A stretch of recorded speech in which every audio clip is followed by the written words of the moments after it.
дорогие друзья! Сегодня у нас в гостях Евгения Костерева. Женя закончила медицинский класс, участвовала во множестве мероприятий, стала лауреатом второй степени в конференции «Мы и биосфера», призером в региональном этапе ОБЖ, получила серебряный значок ГТО, участвовала в забеге и веломарафоне. Школа ей дала возможность стать волонтером, и теперь у нее более 100 часов. В свободное время от школы она работает фотографом и любит спорт. Женя, вы учились в медицинском классе. Почему вы выбрали именно это направление? Когда-то давно я была спортсменом в туризме, и там было много дисциплин. Одна из них была первая помощь. Там еще было скалолазание, мы плавали на лодках, катались на лыжах, просто бегали. Но именно первая помощь мне запомнилась на всю жизнь. Я прям полностью ей прониклась, и после я поступила в 8 класс, где началась химия. И она мне тоже так понравилась, и я сразу поняла, я просто пойду в медицинский. В 9 классе я сдала ОГЭ по химии, по биологии, и химию я сдала на 5 и поступила в эту школу. А вот кроме химии и биологии, вы что сейчас сдаете? Базовую математику и русский язык.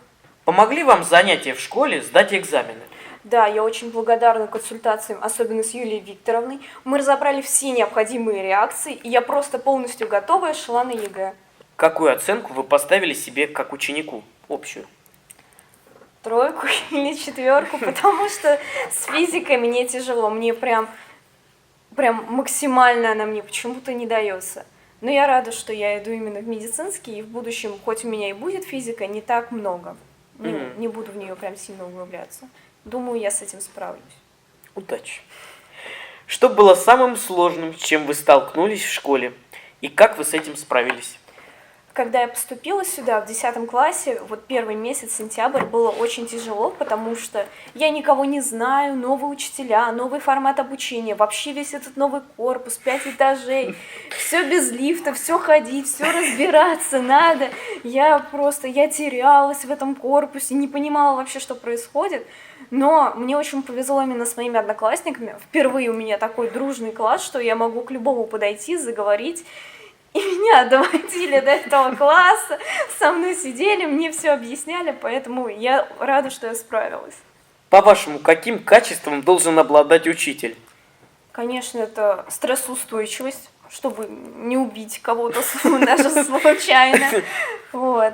И обязательно для меня это справедливость, равенство, потому что я понимаю, что всем людям может нравиться не каждый человек, и у кого-то есть любимчики, наоборот, нелюбимый человек, но ко всем надо в любом случае относиться одинаково, ставить справедливые оценки, разговаривать уважительно также. Чьи уроки вы запомнили на всю жизнь? Каждый был учитель по-своему уникален. Прям я не могу назвать какого-то определенного человека, потому что именно вот вы задали мне вопрос, и у меня в голове сразу и история, и физика, и английский, и химия, и биология, и русский, и математика, все разом, поэтому я бы не смогла назвать, наверное. Кто-то из учителей помог вам в выборе профессии, которой бы вы хотели заниматься всю жизнь? Я достаточно впечатлительный человек, поэтому, когда я пришла, Ольга Евгеньевна со своей химией, я думаю, все, я буду химиком, все, я все понимаю, все знаю, все справлюсь.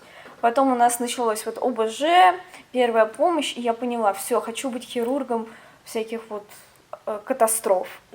Но все-таки я встала на свой путь со временем, совместила химию, хирургию, биологию и поняла, что в будущем хочу стать судмедэкспертом. Есть ли в школе учитель, с которым вы можете общаться на любую вообще тему? Да, кстати, таких учителей очень много.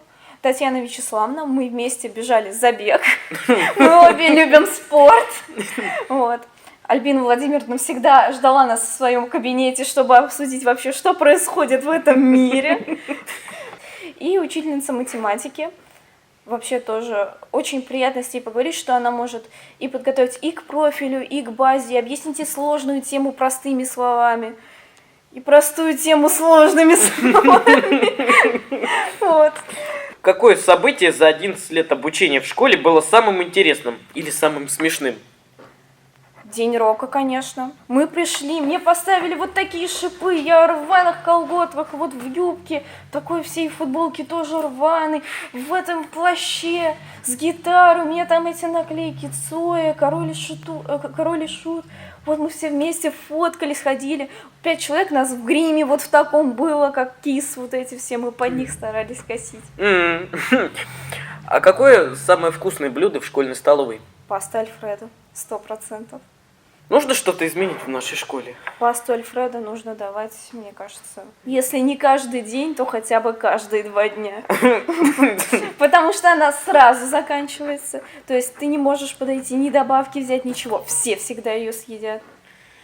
Какие светлые впечатления у вас остались от школы? Мне вот именно запоминаются наши посиделки с друзьями на шашлыках. Потому что у меня впервые действительно такой дружный класс. У нас есть мальчик высокий, Степа, 2 метра, и мы с ним очень контрастно смотримся. Это тоже прям очень смешно, все шутят. Прям, и все время вот все такие запоминающиеся, все такие дружные, что у меня светлые впечатления, у меня буквально нет ничего плохого, негативного, что я могла бы сказать. Какая самая лучшая экскурсия, на которой вы когда-то были? И почему она вам так понравилась? Вот в 10 классе мне понравилось, что мы ездили в разные поликлиники. Но вот самое запоминающееся это был Склифосовского больница. О. Там новый корпус, огромные потолки, все новое абсолютно. И если у меня когда-то будет возможность, я бы хотела там практиковаться, еще что-то. Прям на меня это оказало очень большое влияние. Она, по-моему, после ремонта, да? Да, вот она полностью, там целый новый корпус. Там вот эти переходы стеклянные, просто вау. Как планируете совместить этим летом поступление в институт и хороший отдых? У меня есть определенные планы. Это, конечно, веломарафон ночной. Это прям у меня на первом месте. На втором месте прыжок с парашюта. Если все удастся, к сожалению, я вешу недостаточно вот, для прыжка, но я надеюсь, что меня все-таки возьмут, потому что за счет роста, возможно, тем более со мной будет прыгать инструктор. Я думаю, мы вместе сможем это сделать. Вот. А поступление в институт, вот как придут баллы, если там ничего не надо пересдавать, так чисто случайно, то я прям сразу, я уже выбрала для себя, что я хочу в 3-й мед или вот в РУДН для меня вот прям.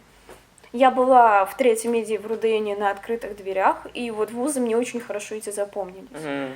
Я там узнала про поступление, поэтому я не думаю, что должны возникнуть какие-то проблемы. Что пожелаете своим одноклассникам? Целеустремленности, то есть я понимаю, что, скорее всего, поступят все в медицинский или на химика у нас есть, на ветеринара.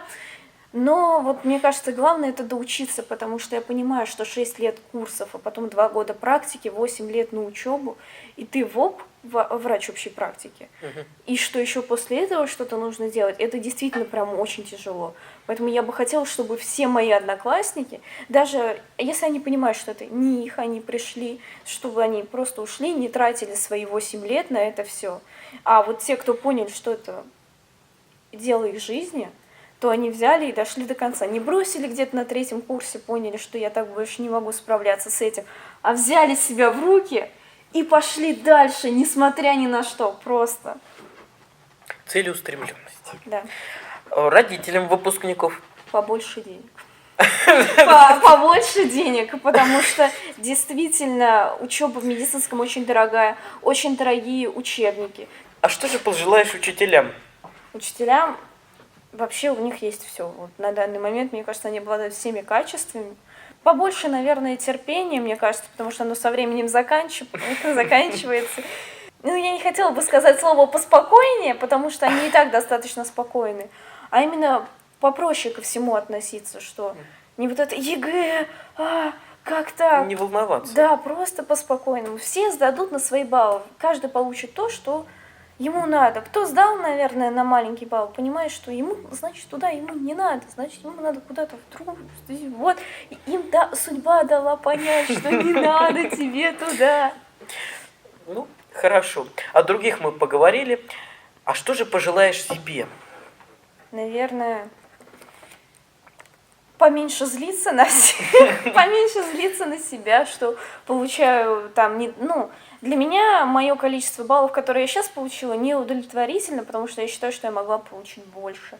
И для меня это прям, оказало прям... И я злюсь на себя, я не злюсь там на репетитора, на учителей. То, что я считаю, что я недостаточно сделала, что я могла бы сделать больше. Поэтому я постараюсь меньше себя критиковать, взять себя в руки и дойти до конца этот путь. На этом мы закончим. И у нас в гостях была Евгения Костерева.